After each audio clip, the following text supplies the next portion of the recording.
এখন আমরা যাচ্ছি বাড়ির দিকে বাইকে। এই তো রথ থেকে অনেকটা। আমি এখানে যে রথতলার একটা যেখানে আমরা এসেছিলাম রথের মেলা দেখতে, এখানে আমরা একটা স্কুলও আছে, এই স্কুলটায় আমি এখন পড়ি।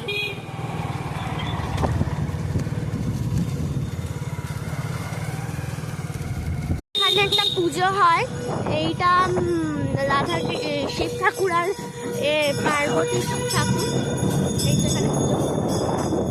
আর এইদিকে হচ্ছে আমাদের রাস্তা বাড়িতে। আমাদের যেখানে রথতলার কাছে ঠাকুরটা মানে জগন্নাথের রথ হয় আমাদের বাড়ির কাছ থেকে খুব কাছেই।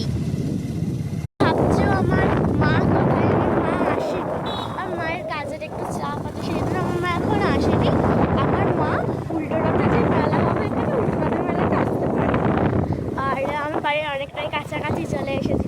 আমি ওখানে গিয়ে অনেক রকম আমার অনেক বন্ধুর সাথেও দেখা হয়েছে, অনেক বন্ধু, সবার সাথে কথা বললাম, আইসক্রিম খেয়েছি, ফুচকাটা খাইনি।